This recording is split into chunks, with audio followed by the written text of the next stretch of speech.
The first time anyone noticed her, she was standing near the gift table, holding a chipped white envelope with both hands like it might fall apart if she loosened her grip. Her dress was too thin for the season, pale blue and clearly secondhand, and her shoes made no sound against the marble floor of the ballroom. People would later say they felt something when they saw her, a small tightening in the chest, a quiet sense that she didn't belong there. But that morning, no one spoke. No one asked her name, and no one, especially the bride, could have imagined that humiliating this quiet girl would expose a truth buried for more than 25 years. The bride stood at the center of the room, glowing under crystal chandeliers, wrapped in white silk that cost more than some people earned in a year. Her name was Vanessa. She had waited a long time for this moment, not because she believed in fairy tales, but because she believed in winning. Winning meant marrying well, living well, and never again being the girl people overlooked. As the guests settled into their seats and the soft music drifted through the hall, Vanessa scanned the room with practiced confidence. That's when her eyes landed on the girl by the gift table, and something in Vanessa's expression changed. Before we dive deeper, let us know in the comments where you're watching from. We'd love to hear from you. And if you're new here, click on the subscribe button so you never miss any of our upcoming videos. The groom, Daniel Harper, was already waiting near the altar. To most people, Daniel was a mystery wrapped in calm manners and tailored suits. He was known as a successful investor, a self-made millionaire who rarely spoke about his past. He smiled politely, shook hands, thanked guests, and kept his eyes forward. What few people knew was that Daniel carried silence like a second skin. He had learned long ago that some stories, once told, could never be taken back. And today, on what was supposed to be the happiest day of his life, those buried stories were quietly making their way into the room. The girl's name was Lily. She was 19 years old, thin from years of stretching meals, with dark hair pulled into a simple braid. She had traveled 6 hours by bus to attend the wedding, not because she wanted to be there, but because she felt she had to. In her bag were two things: the envelope in her hands, and a folded letter she had read so many times the creases were beginning to tear. The letter was written by her mother, Ellen, before she passed away 6 months earlier. Ellen had been sick for a long time, and near the end, she finally told Lily the truth she had hidden for nearly 2 decades. Ellen met Daniel Harper when she was 22, working the night shift at a roadside diner in Ohio. Daniel was older, quiet, passing through town on business. He came in every night for a week, ordered black coffee, and tipped too much. They talked about small things at first, then about bigger ones. Ellen never knew he was wealthy. He never told her. When he left, he promised to call. And for a while, he did. Then the calls stopped. Ellen later discovered she was pregnant, and by the time she tried to reach him, his number no longer worked. She raised Lily alone. She never asked for help. She never told Lily who her father was. Not until she knew she was running out of time. In the letter, Ellen wrote simply, "I didn't tell you because I didn't want you to grow up feeling unwanted. But you deserve to know where you come from." She gave Lily Daniel's name and the city where she believed he lived. Lily didn't go looking for money. She didn't go looking for a family. She went looking for truth. When she found the wedding announcement online, complete with photos and a venue that looked like something from another world, Lily stared at the screen for a long time before printing it out at the library. The ceremony began without incident. Vanessa walked down the aisle, radiant and composed. Guests smiled. Phones were discreetly raised for photos. Lily stood near the back, watching, her heart pounding so hard she could feel it in her throat. She told herself she would leave after the vows. Just seeing him would be enough. But when the applause filled the room and everyone stood, she froze. Daniel turned, and for just a moment, his eyes drifted across the crowd.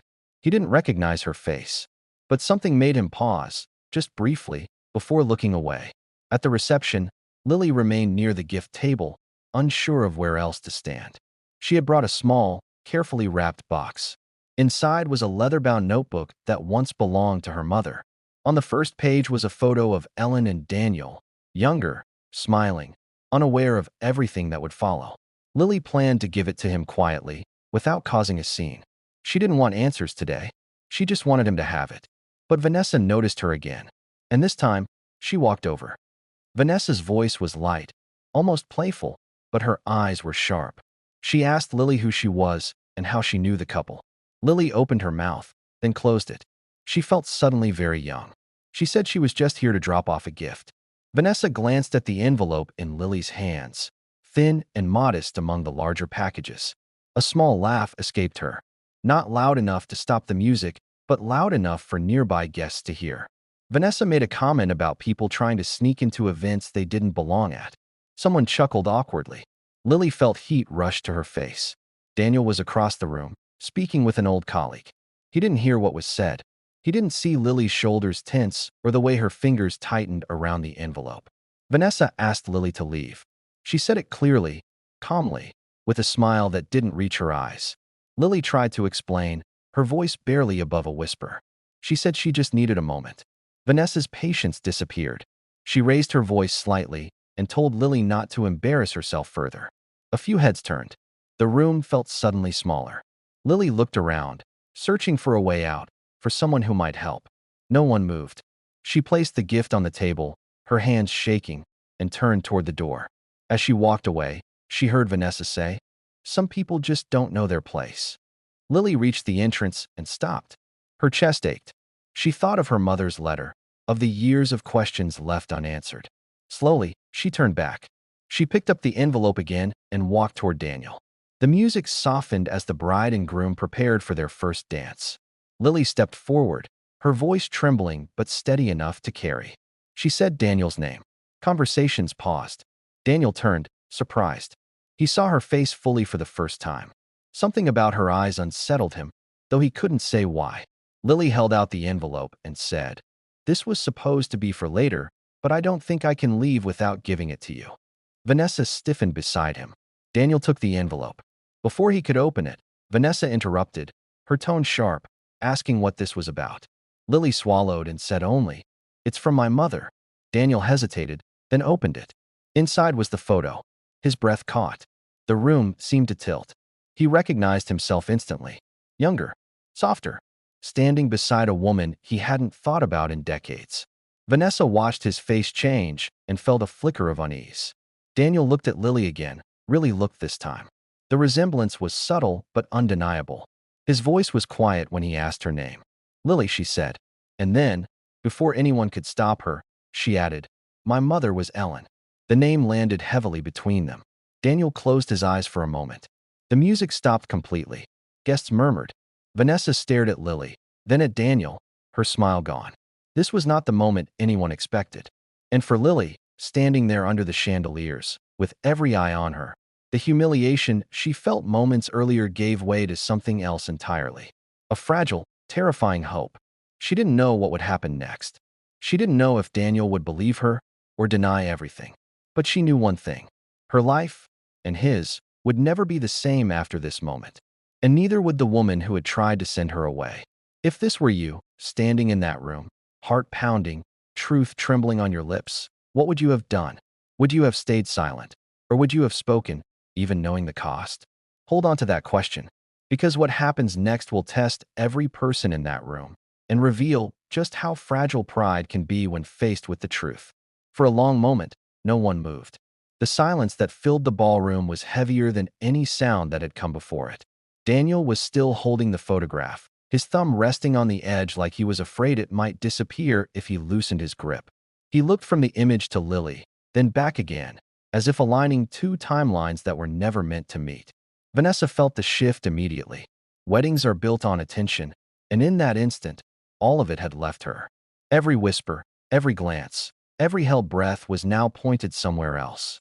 Daniel finally spoke, but his voice was not loud. It didn't need to be. "We should talk," he said, looking at Lily, then briefly at Vanessa. Vanessa forced a laugh that sounded wrong even to her own ears. She said this wasn't the time, that there were guests, schedules, expectations. Her words tumbled over one another, sharp and fast. Lily stood still, her arms at her sides, feeling smaller with every second. She hadn't planned for this. She hadn't wanted a room full of strangers to witness what should have been private. But there was no turning back now. Daniel asked Lily how old she was. When she answered, his jaw tightened. He did the math instantly. The color drained from his face, not from shock alone, but from recognition. He remembered Ellen's laugh, the way she stirred her coffee too long, the night he drove away thinking he would come back. He remembered changing his number after a business deal went bad, disappearing to protect himself, never knowing what he had left behind. Vanessa watched him carefully. This was not a man being tricked. This was a man remembering. Daniel suggested stepping into the side room. Vanessa protested again, louder this time, saying the girl was manipulating him, that this was inappropriate. Her words echoed, and with them came judgment, not just from her, but from the guests who were beginning to choose sides without knowing the full story. Lily felt the old familiar urge to apologize for existing. But Daniel held up his hand. He told Vanessa, calmly, that he needed a moment. And for the first time that day, Vanessa felt something slip out of her control. Inside the smaller room, the air smelled faintly of lemon polish and old books. Lily stood near the door, ready to leave at the first sign of rejection. Daniel asked her about her mother. Lily spoke slowly, carefully, afraid that saying too much might make it all fall apart. She talked about growing up in small apartments, about Ellen working double shifts, about never asking why there were no grandparents or old photos. She talked about the letter, about finding his name, about the bus ride that morning. Daniel listened without interrupting. When she finished, he sat down heavily in the nearest chair. He asked to see the letter. Lily handed it to him. His hands trembled as he read. Ellen's handwriting was unmistakable. She wrote without blame, without bitterness. She wrote that she had loved him, that she forgave him, that she hoped one day Lily would know where she came from, even if she never knew where she was going. Daniel pressed the letter to his chest and closed his eyes. He whispered Ellen's name, barely audible. When he looked up again, his eyes were wet. He asked Lily one final question. "Why didn't you ask for anything?" Lily shrugged slightly and said, "I just wanted you to know I exist." Outside, the room buzzed with speculation. Vanessa stood rigid, her smile frozen as guests approached her with forced cheer. Inside, her thoughts raced. This was not part of the plan. She had worked too hard, climbed too carefully, to be undone by a stranger with a sad story. She told herself it wasn't real. It couldn't be.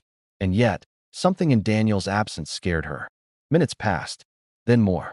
The music never restarted. When Daniel and Lily finally returned, the change in him was unmistakable. He walked beside her, not ahead, not behind. He addressed the room, his voice steady but weighted. He said there had been an unexpected family matter that needed to be acknowledged. Vanessa interrupted him again, saying this was humiliating, that people were watching. Daniel turned to her, his expression firm. He said, "They deserve the truth." Vanessa stared at him, stunned. This was not the man she thought she was marrying. Daniel told the guests that Lily was his daughter. The word hung in the air, fragile and powerful. Gasps rippled through the room. Someone dropped a glass. Vanessa felt the floor tilt beneath her. She laughed once, sharply, and said this was absurd. She demanded proof. Daniel nodded. He said there would be tests, confirmations, whatever was needed. But he also said something else. He said that regardless of paperwork, he knew. Vanessa felt heat rise in her chest, anger mixing with fear. She looked at Lily, really looked this time, and saw not a poor girl in a thin dress, but a threat. Vanessa stepped forward and said things she could never take back. She accused Lily of lying, of scheming, of trying to ruin her wedding. Her voice grew louder, harsher. She said no one just shows up like this unless they want something. Lily didn't respond. She stared at the floor, the way she used to when teachers accused her of things she hadn't done. Daniel told Vanessa to stop. That word, stop, landed hard. Vanessa had never been told that before. If this story has your heart racing, comment, "I'm still watching." Let's see who's truly following till the end. The guests shifted uncomfortably. Some looked away. Others watched with a hunger that surprised even themselves. Vanessa realized she was losing the room. And in that moment, she made a choice driven by pride. She told Daniel that if this girl stayed, she would leave. The threat was meant to pull him back, to restore order. Daniel looked at her for a long moment. Then he said quietly, "I think you already have." Vanessa felt something crack inside her. She turned, her dress sweeping the floor, and walked out of the ballroom. The doors closed behind her with a dull sound that echoed longer than expected. Lily stood frozen, unsure if she had just destroyed a marriage.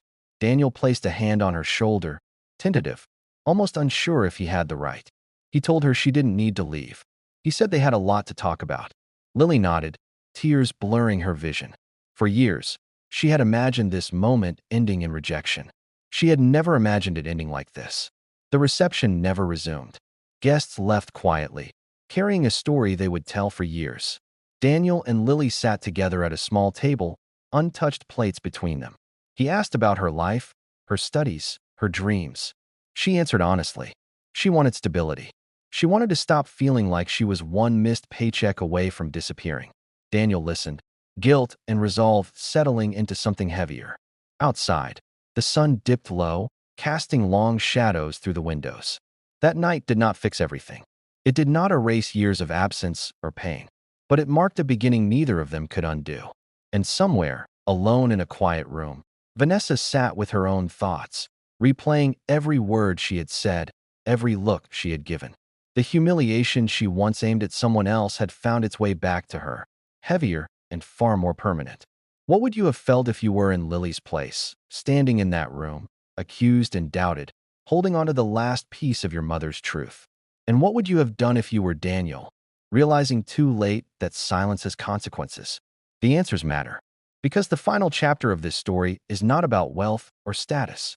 It's about what happens after the truth comes out, and whether people are brave enough to live with it. 6 months later, the noise had faded. There were no headlines, no public statements, no attempts to explain what happened that day. Daniel kept his word. A paternity test confirmed what his heart already knew. Lily was his daughter. The paperwork was clinical, unemotional, almost disappointing in how ordinary it felt for something that had changed so much. But when Daniel signed the final document, his hand paused. He wasn't just claiming a fact. He was accepting responsibility for every year he had missed. Lily moved slowly into his life, not as a replacement for anything, but as something entirely new. They started with dinners once a week.